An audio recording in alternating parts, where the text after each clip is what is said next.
Hey there, this is Jay Frost speaking to you from the Command Center at the Philanthropy Mastermind Series.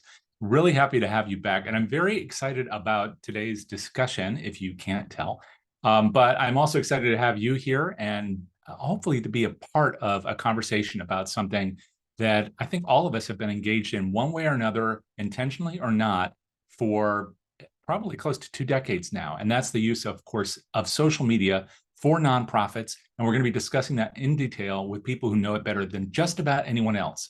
So we have a lot of consultants and other folks who really know this subject matter, who have been in the series frequently, and we love all of them. They have a lot to contribute, a lot of good advice for us.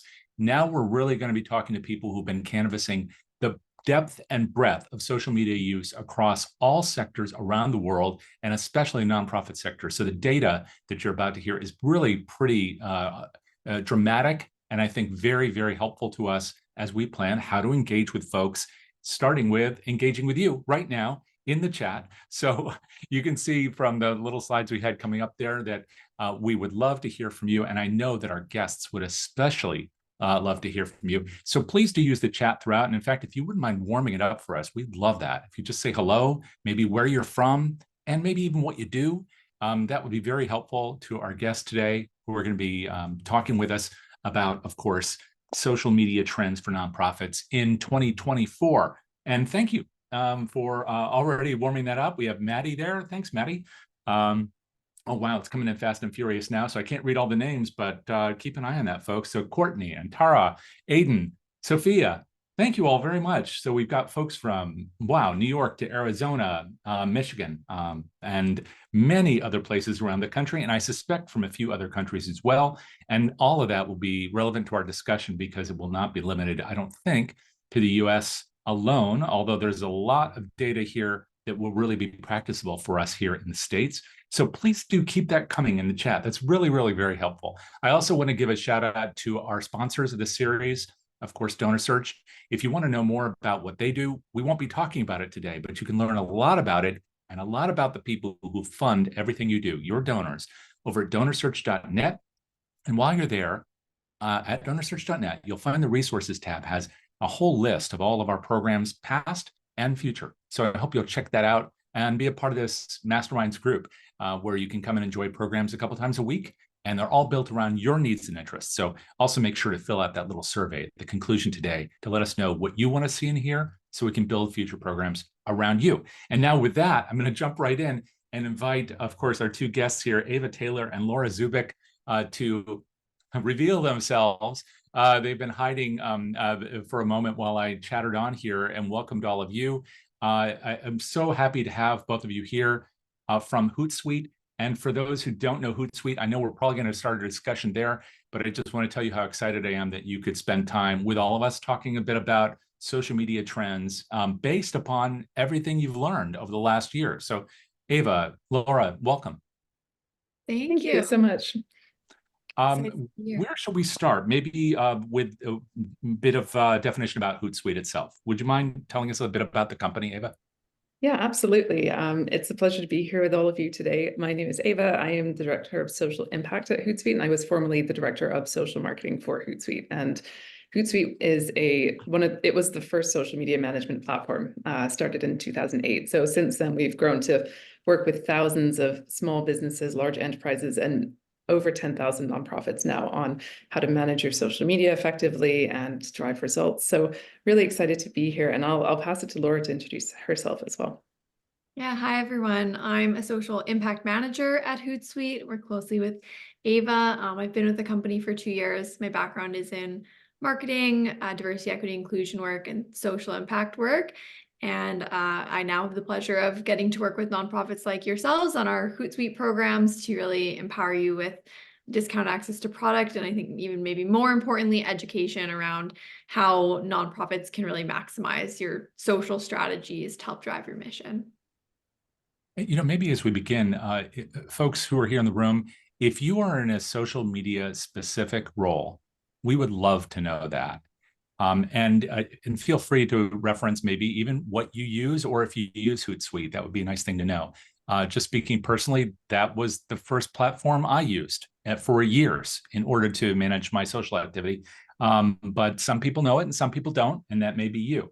So Maddie, you are a social media manager. Thank you for that. We have a director of communications, Corinne. Thank you very much for that, including social media. There's often that merger of activity. So we appreciate that. So all of you who have those roles or kind of collaborating with your social media folks, please do let us know about that. How shall we begin here? I know that there's this giant report, and I've looked at it. Maybe some in the audience have, maybe many have not seen it. So Laura, can you introduce the report a little bit, where it comes from, the genesis of it, what's in it? Definitely. Yeah, we hope that some of you have had a chance to look, but if not, you'll take a peek after this webinar.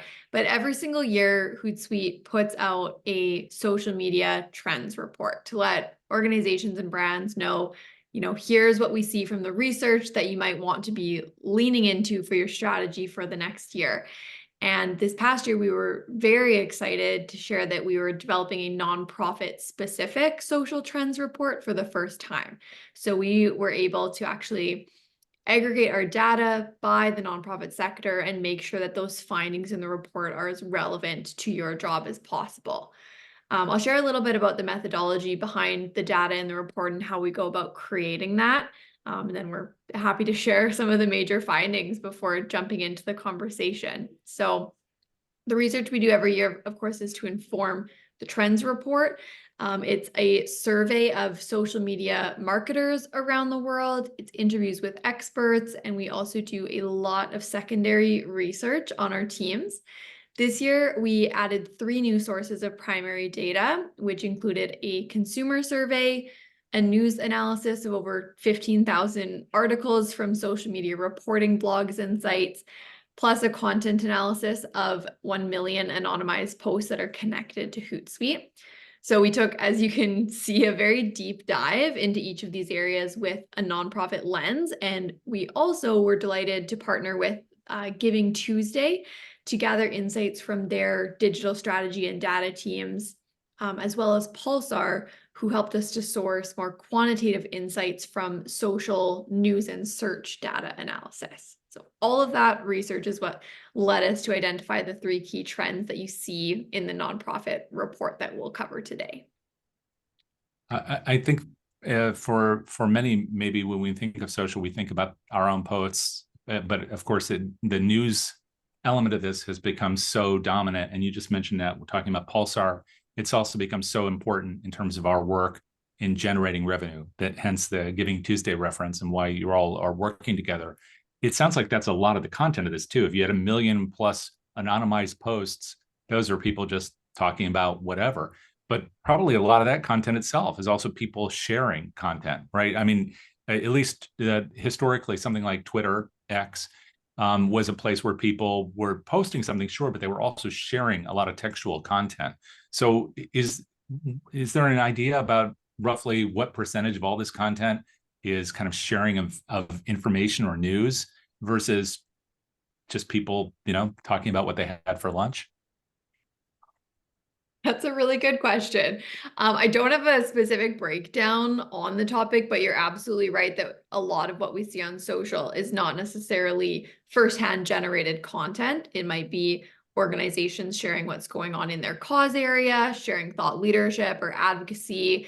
It might be user generated content, or it might be pieces that you're putting out from your own brand. So it's definitely a combination of those things.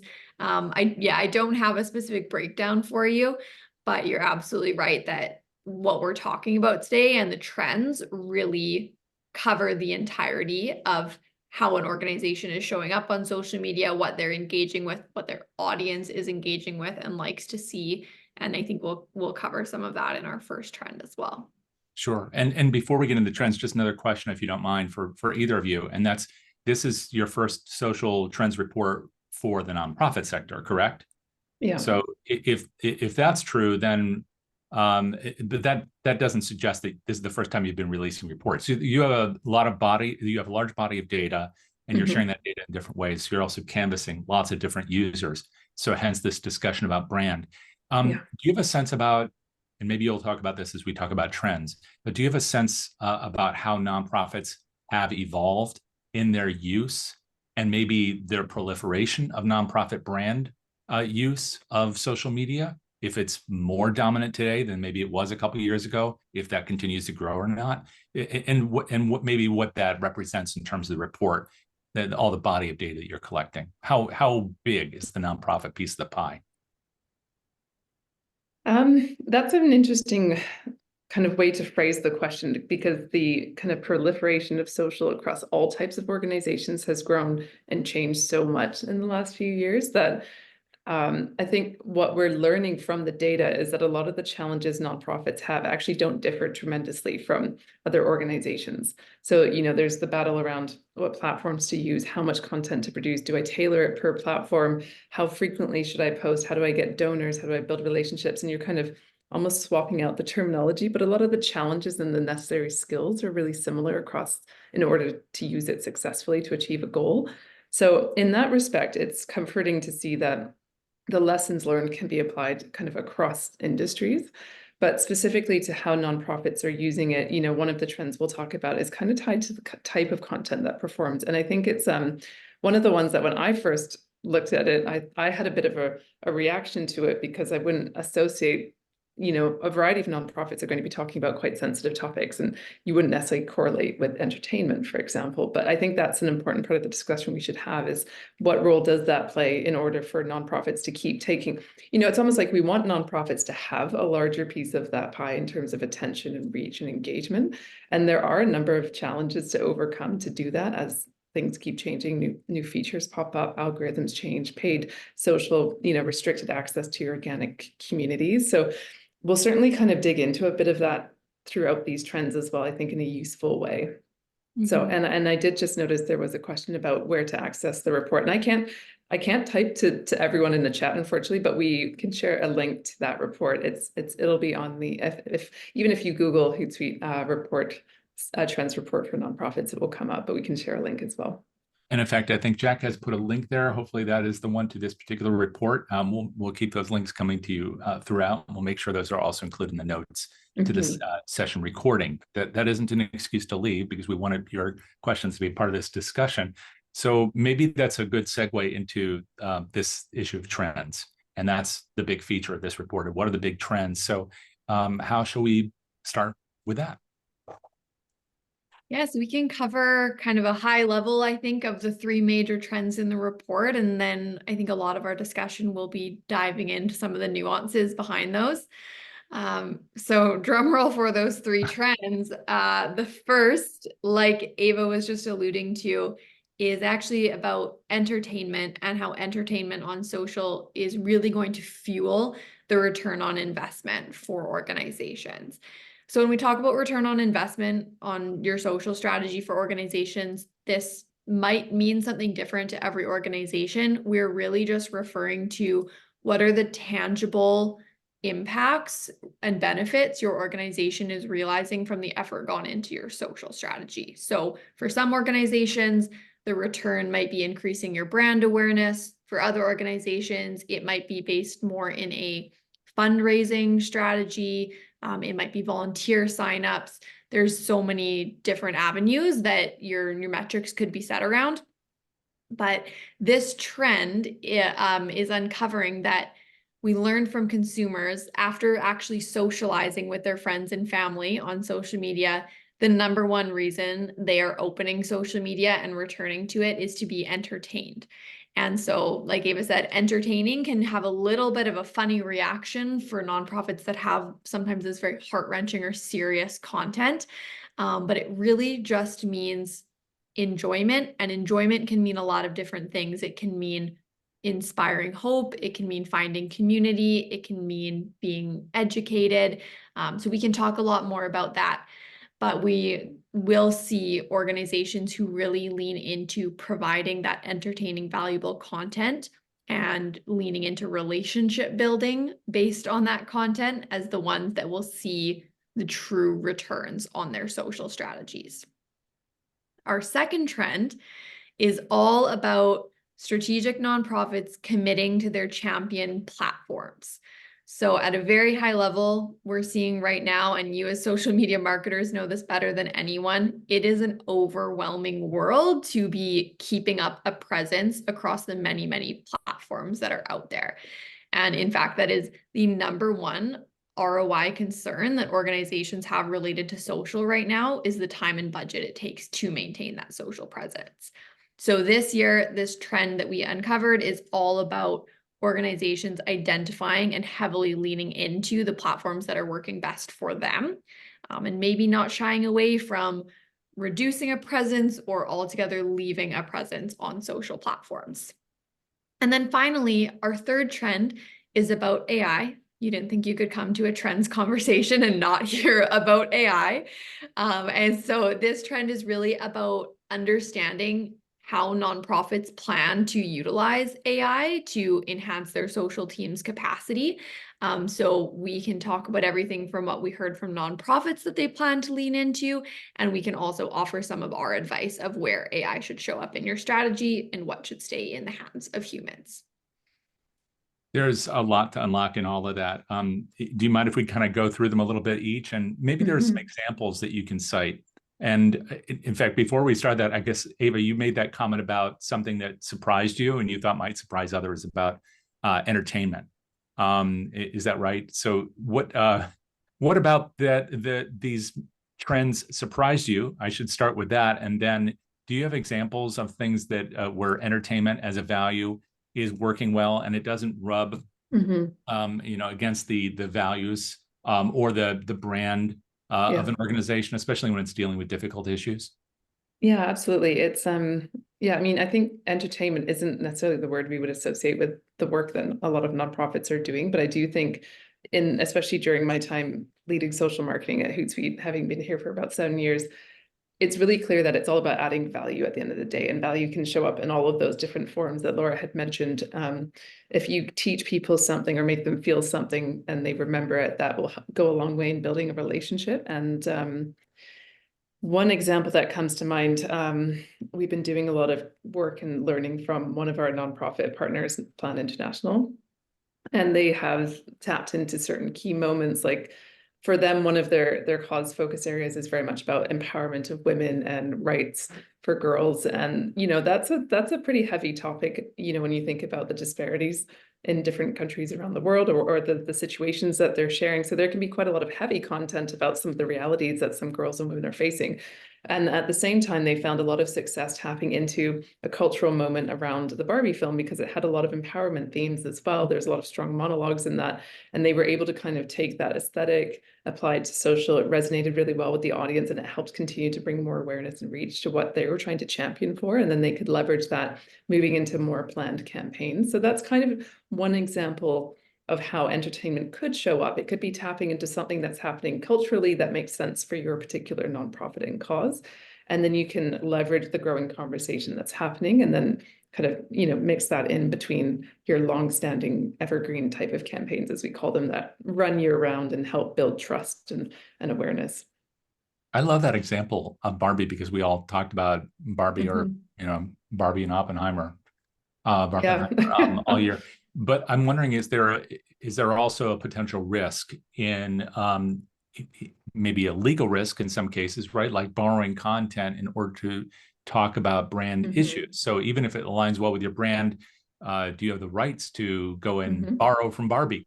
And then there's another piece to that too, which has to do with maybe the conversation itself, the style of it. Sometimes it seems very contemporary, but sometimes it might seem a little old, like this whole discussion about memes and whether memes are for boomers, which I've been hearing recently. So it looks like it's antiquated. So are there some risks as well as rewards in utilizing entertainment in a positive way that enhances your brand and spreads your message? Yeah, and I think that's a good clarification too. So for the Barbie example, Barbie had specifically released that generator where you could create those images with your own individuals and names. And so they leveraged that. And that was, that's doing that in quite a safe way. You're not copywriting or taking any copyrighted material that they're not asking people to play around with. I'm trying to think of an example that maybe didn't go in the right way, but Most of the time, I think if one of the things that we always advocate for is that if you kind of know your audience and know what they're looking for, that will typically help you reduce that risk of potentially having the wrong message. You know, if for some reason you knew that your audience didn't like Barbie, but you went and did that route, you probably might be taking a risk of people questioning it, you know, does this make sense for you?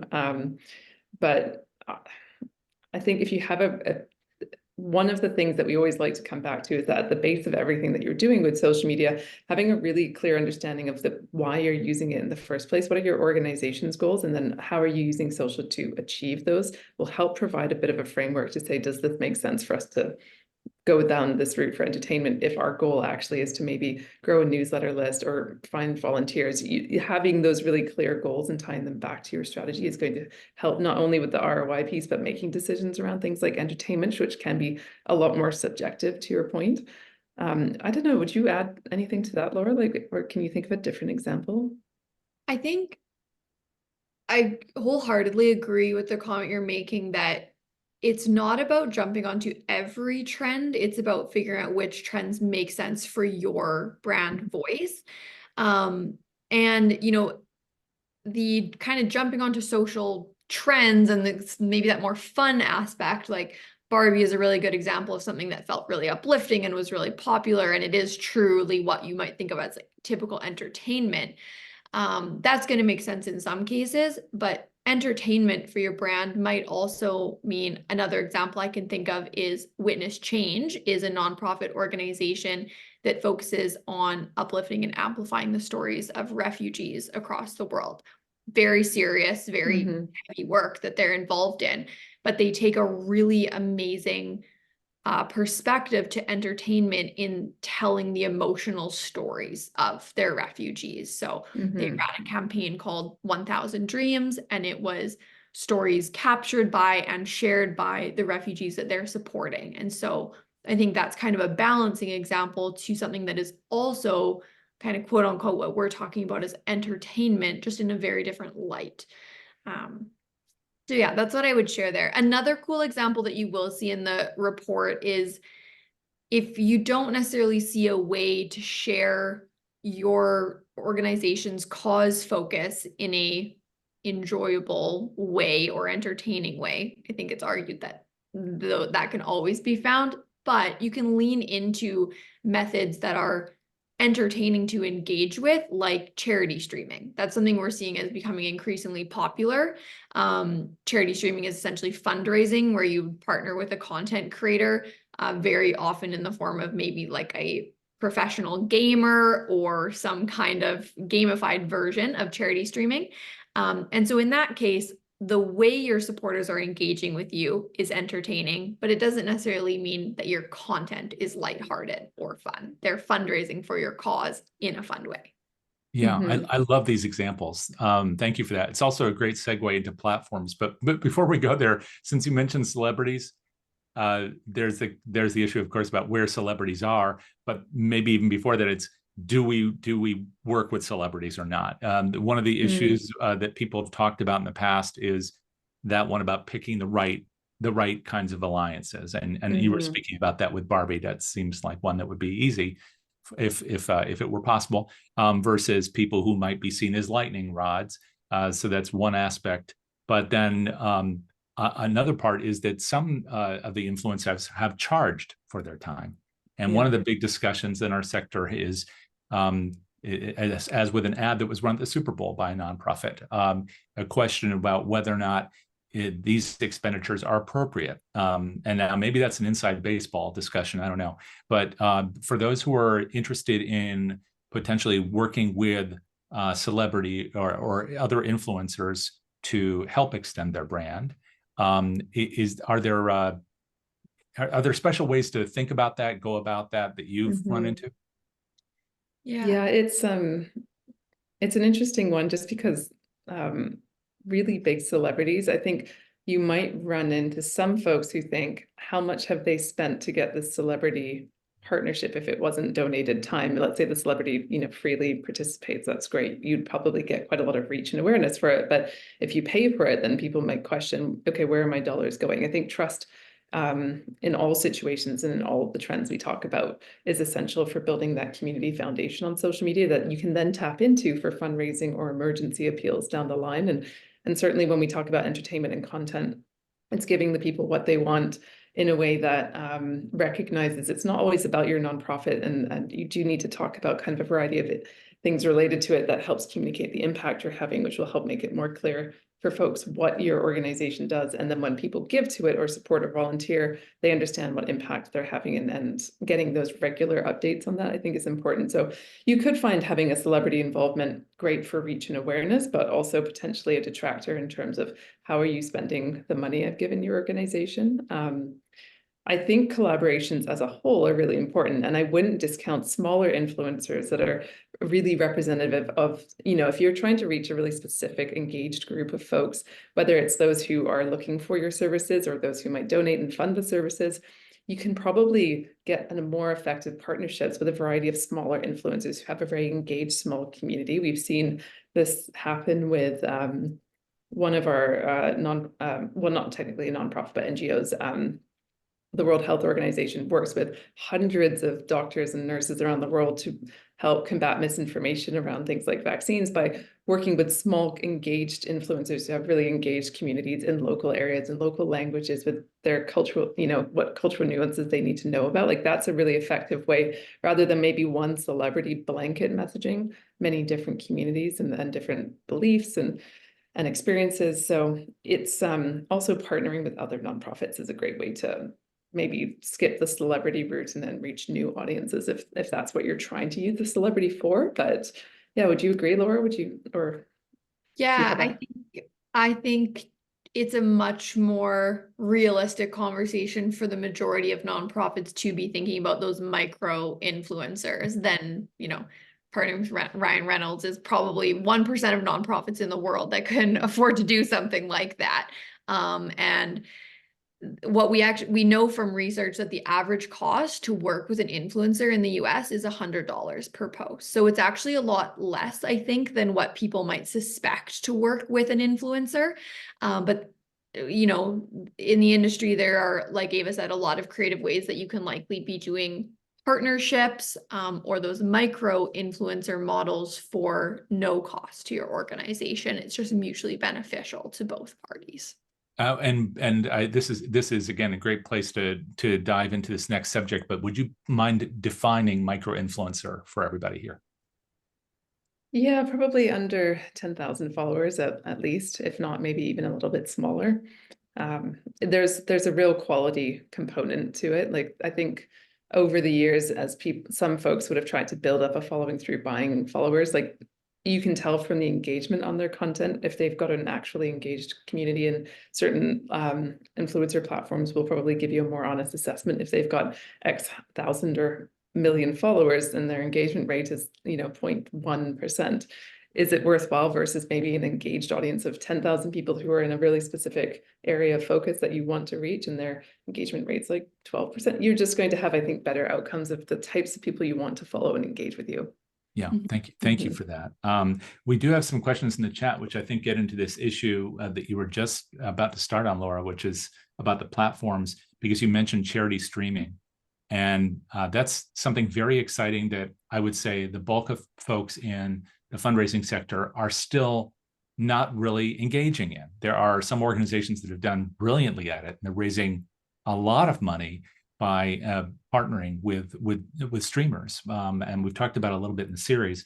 But I'd love to hear more about that, and just so you can weave it into maybe a discussion about platforms, if you want to make that segue.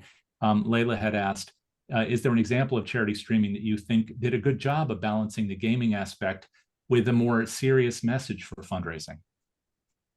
It's a really good question. I'll admit off the top of my head, I don't have a perfect example for you of one that is top of mind, but I will give you an example of an organization that is very serious message paired with a kind of fun challenge for folks, and that's the American Heart Association. They did I believe it was through Instagram at the time. It was a little bit before TikTok's height.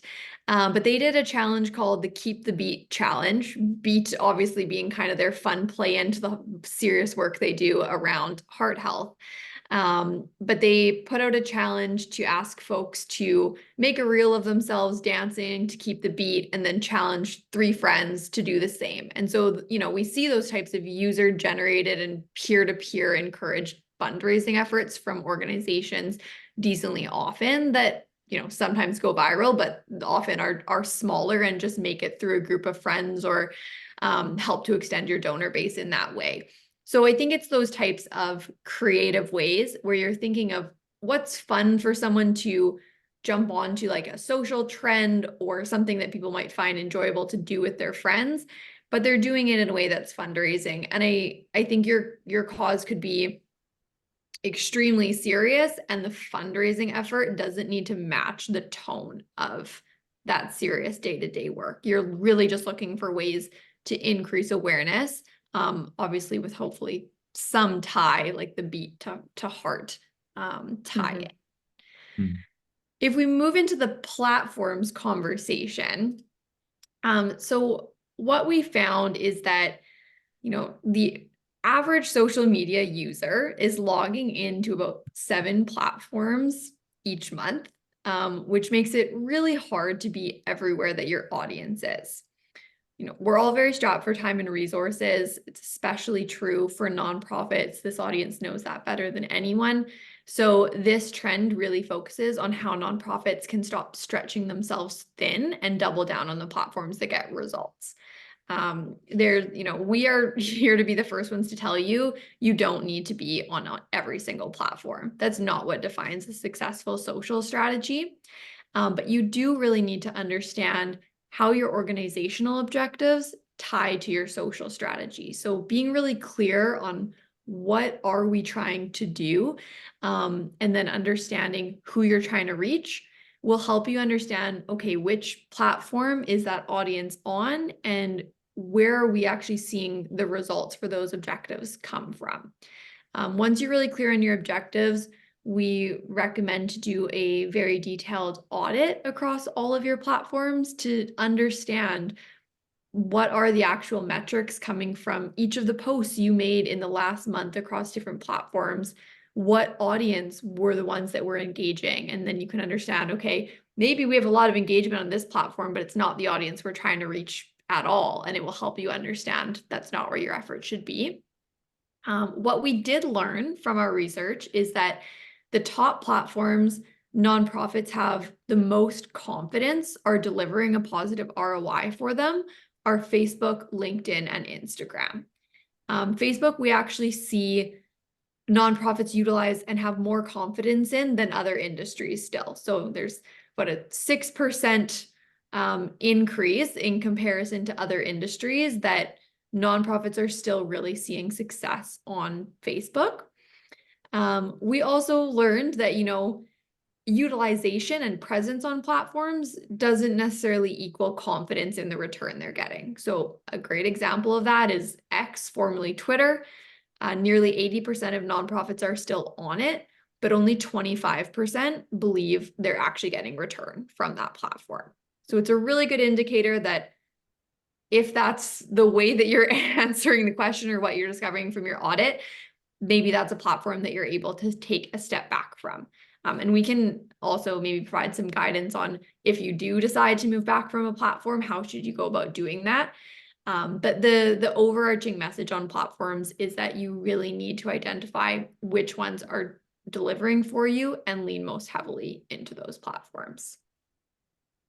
As you were talking about those, you mentioned LinkedIn, but didn't really get into the meat of that. And LinkedIn used to have this reputation as being rather kind of stolid, fuddy-duddy place, but there's a lot of activity there, as you just alluded to, institutionally as well as individually. And is that something where you see nonprofits able to not just import a conversation they've been doing on Facebook to LinkedIn, but instead have one that really fits with that environment and that audience and be successful for them?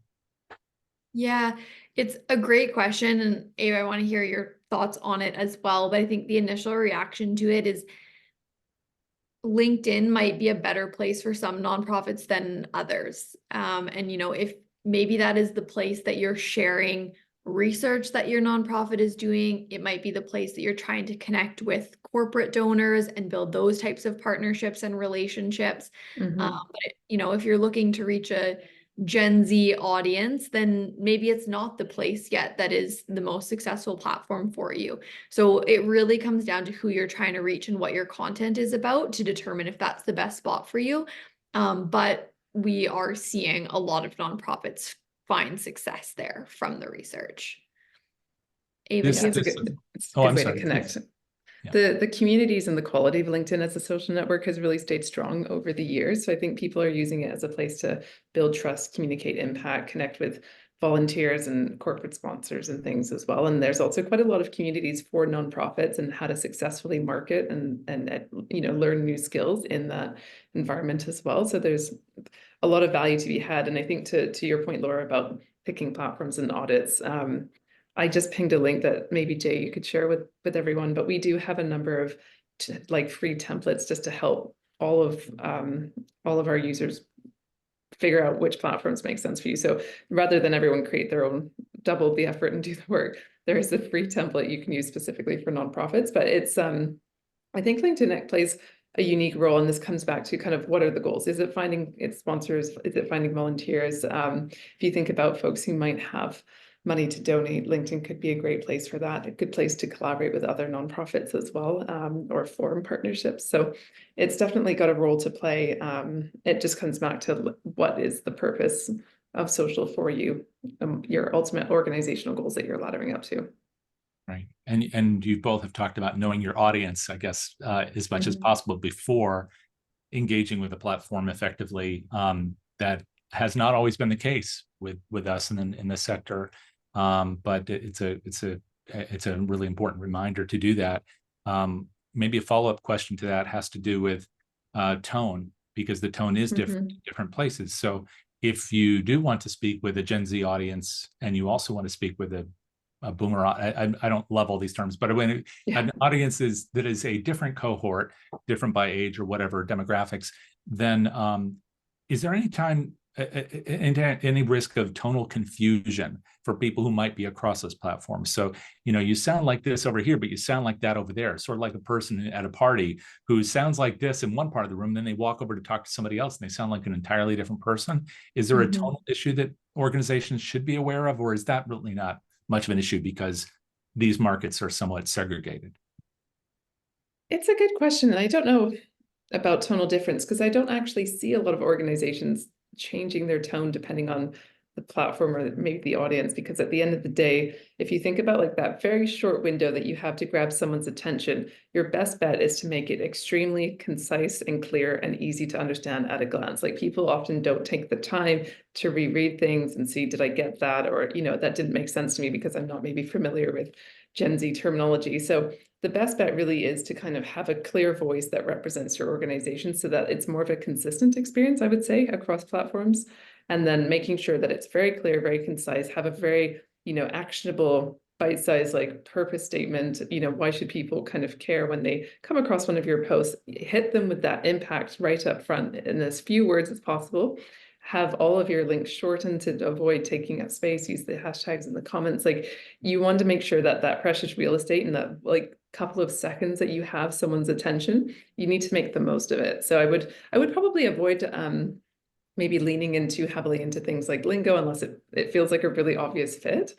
It's a bit like the Barbie example, that worked well for Plan, who had a really strong focus on girls at the time, but it wouldn't necessarily work for everyone. I personally would be hesitant to try and speak to a different generation because I do not feel cool enough to be with the kids and what they're talking about on TikTok. So even having done social media, I have my limits in terms of cultural references. So it's I think having a clear, consistent language that's easy to understand for anyone. If someone's come across your post for the first time because someone else maybe shared it, which would be great, then you want to make sure that it's clear and easy for people to understand why they should care about that content. I think, though, that if you just held up your hands like a rock star right now, you disprove Yeah, maybe it will do it. Maybe It didn't do yeah. it. Out there. This is as cool as I get. Well, we'll have to practice our Zoom controls for another day. Mhm. But thank you for that. Yes, you're cool anyway, despite Zoom's lack of cooperation. Part of the reason I asked that question, it seemed kind of tangential, is because when you do collaborate on platforms that are emerging, sometimes you partner with people who are talking in a new way and an exciting way for potentially new and desirable audiences. And Twitch is one of those places where if you do collaborate with a Twitch streamer who's a gamer, they're going to be talking in a different way, potentially from the way somebody might post something on LinkedIn. But it sounds like if the organization's tone is consistent, then you're fine, whatever your celebrity brand endorsers might say. Yeah, if they're a good fit for the brand, then it should be a fun blend of two different voices and perspectives.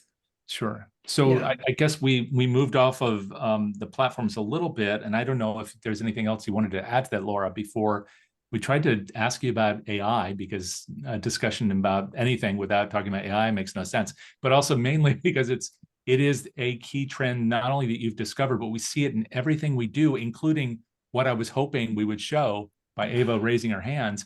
That AI is really embedded in our writing for nonprofits. It's embedded in the work that we do with data and target marketing. It's everywhere. So again, if there's anything more on the platform front, please do say it. But then I'd love to hear what you see as the trends on the AI front for us. Yeah, the only other thing that I thought that was sparked by what Ava was saying around not necessarily changing brand voice across platforms, but a question we often get is how much should your content be the same across platforms? And that might be the only other thing to wrap up the platform trend is, like we mentioned, users are logging into an average of 7 platforms a month, and they don't necessarily want to follow you across platforms if what your posts are absolutely identical across each. And so what we suggest and what we're seeing is to make sure that you're actually tailoring the content that you're putting out across platforms, not across 7. We're not recommending you do that, but say you have your 3 to 4 champion platforms.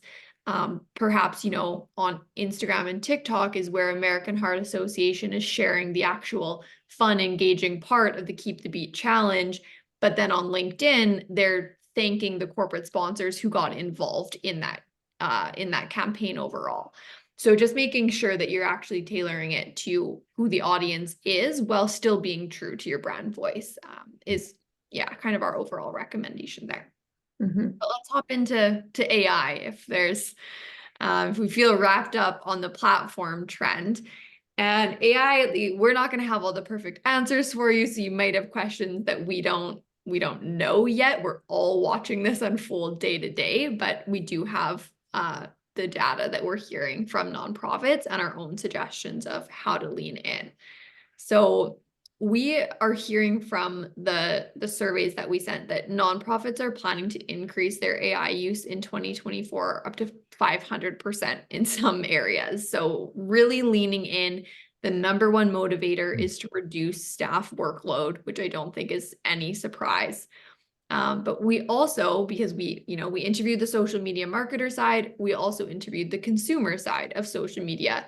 And we are seeing a little bit of friction right now between how readily audiences are embracing AI and how eager those marketers are to use it and obviously try to, enhance different aspects of their role and manage their workload a little bit better. So our survey found that a majority of consumers are less likely to engage with and trust content if they know it was created by AI. Most also have difficulty telling what's real or fake on social, let alone what's AI generated or not.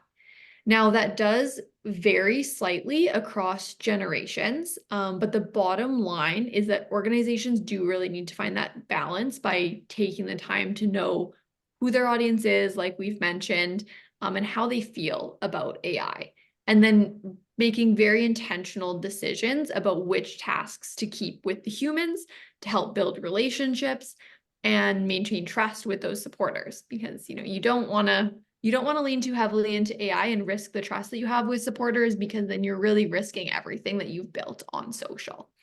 I think one thing that is very prominent in the report, but we maybe haven't driven home enough in this conversation yet, is that ultimately we very much feel successful organizations view social media as a relationship building platform, not a transactions-based platform. It's about, building community, creating relationships with potential supporters, with your existing supporters, and making sure that that trust and that engagement is there, so you can then turn that audience that you've built relationships with into your owned audience and reach them in different ways. Now, back to the AI front, we really suggest that the human touch is very important for things like creating your social content strategy, doing the final editing and refining on your captions, ensuring your images and your posts are up to brand standards, interacting in the comments section, and then also, of course, doing things like monitoring your brand safety and compliance risk. On the flip side, where you might want to lean into AI is to do things like brainstorming your initial ideas, helping organize your thoughts, maybe giving you those initial content suggestions and initial captions before using the human eye to make sure it's in line with your brand voice. Or perhaps, getting image suggestions, but making sure that you're ultimately still a human has the final look before anything is out the door. And then the last thing that I'll say on the AI front from the report is we do share some suggestions of how to create AI policies and best practices for your social media team.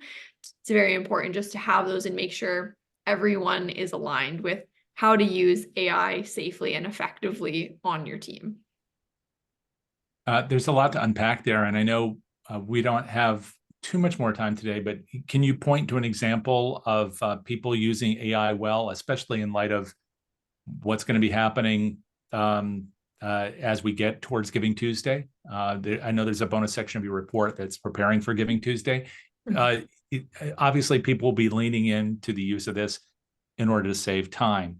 But you just highlighted the biggest issue of all, I think, in fundraising now, which is trust. We see an erosion of trust in all sectors. We've seen it erode in the nonprofit sector, and many people are saying that that's the reason why we've seen an erosion in the percentage of people who give. There's an opportunity here, isn't there, with social to engage with people in an honest and authentic way so they want to give. They believe in us. They think it's a relationship, as you just said. So how can organizations use AI well, especially as we get towards this big date that last 6 weeks of the year?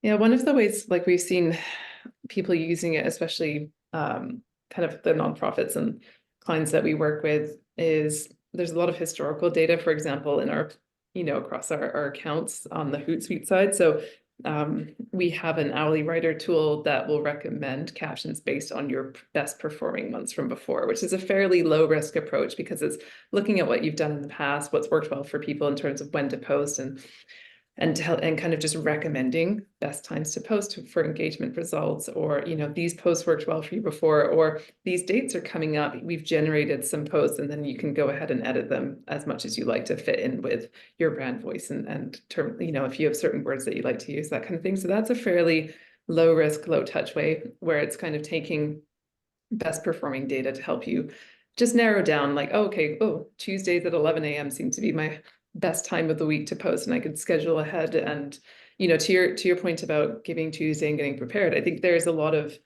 not necessarily from a nonprofit, I think a lot of nonprofits know this, but folks who kind of anticipate getting bombarded on Giving Tuesday, for example, with requests for donations, and there's so much important work to do to build that up in the weeks leading up to it, to get people involved or participating or advocating for you on that day. And it's not just about that day, it should really be kind of that year-long effort. So I think that's a good call out where AI can help you with data and performance. It doesn't replace the voice, and it certainly shouldn't be obvious in how you talk to people and images and things. I think that erosion of trust would be very quick compared to how much it would take to rebuild.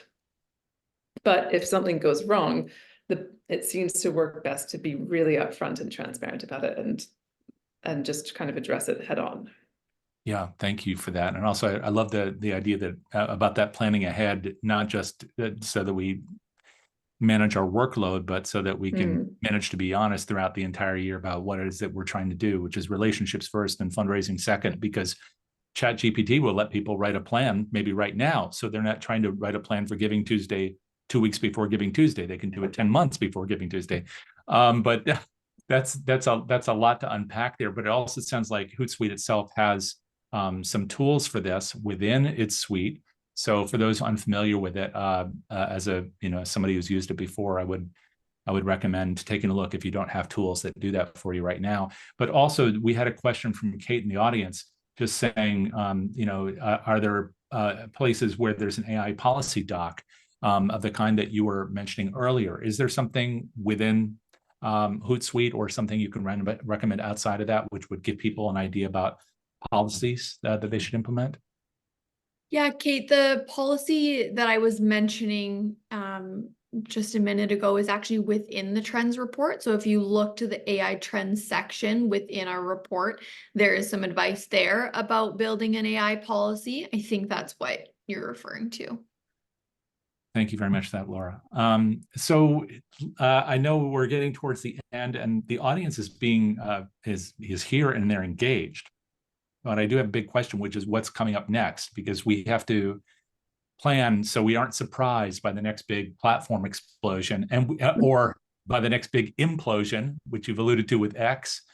We've seen Threads just talking in the last few days about whether or not they're going to allow political speech there, probably because of some of the same kinds of repercussions. So as you look into the future, what kinds of things can nonprofits do to be on the right side of planning for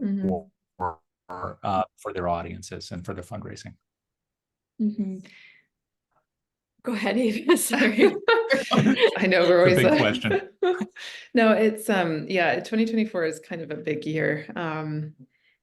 It just feels like every year kind of builds upon itself in terms of competition for eyeballs and attention and results. So it's at a high level, I think looking at the bigger picture for nonprofits and impact in general beyond social, I'm concerned to see a little bit of a downward trend in giving when there's clearly a growing need for the services that nonprofits provide. And, consumer spending is still really healthy. So it's curious to see maybe a lower participation. I'm just thinking of like on the US side for Giving Tuesday as a specific example. There was sort of 10% lower participation last year, which is kind of interesting. And there's a lot of factors at play, but yet there's no slowdown in the demand for the services and the causes that nonprofits are supporting, which are so critical. So, that to me is kind of a big sort of picture thing I'm concerned about. But in terms of how social plays into that and the role of it in this year, it's more critical than ever that nonprofits spend their precious time and resources on what works with social media. So having those clear goals and the platforms that are going to drive those best results and spending the time that you need on those really important projects and not on the administrative pieces and not on hours of copywriting if you don't have to. Like wherever you can save time and efficiency and get really clear data to make better decisions will benefit everyone in the long run because it improves efficiency and gets your content and your cause in front of the right people faster. So it's getting it right on social is going to be, I think, just so, more important than ever, given the many different challenges that we're facing from an economic or environmental standpoint at this point in many countries. So with all the work that's on your plates as nonprofits, which we especially appreciate, we just want to make sure that you're not spending your time on the wrong things. And so that's where the templates and the report are really, that's what we're trying to help with. And if we can help kind of distill that down further, then we're happy to do so. Yeah. Avoid jumping on the bandwagon. That's exactly it. Like, we did actually learn from the research that, when new platforms like Threads and things like that are popping up, it feels like everyone is jumping onto them. But the reality is, I think it was only 15% of organizations that started using it right when it came out, and the rest are doing that wait and see approach to see if it's worth it. And surprising, what's not worth it. So there's taking a step back to make sure if a new platform comes up, maybe go on and sign up for a username, but don't start investing all of your effort into what feels like the latest trend or the bandwagon until you've really strategically assessed if that's the right move for your organization. And then the other thing we just really want to leave you with, I think, is taking social back to its roots, which is interaction over transaction. Social has become so sophisticated in so many ways, and there's so many ways that you can use it, but a lot of that has driven this very transactional approach. So yes, you should use social to fundraise. We're never advising you shouldn't do that. It's a huge opportunity, but it can't be the only part of your content strategy, right? You can't just be showing up and asking for donations without having put in the work to build those relationships.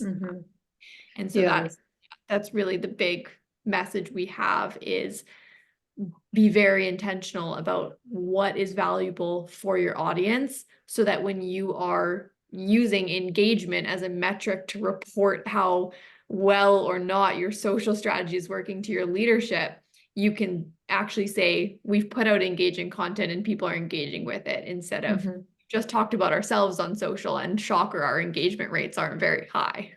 Yeah. And the very last comment I'll leave with just before we wrap up is to Laura's point there. Use social media to build the owned audience. And when we say owned audience, use it to get people to your site and collect emails, so that if there is a surprise change on a network, you're not taken aback because you can no longer, get in front of them.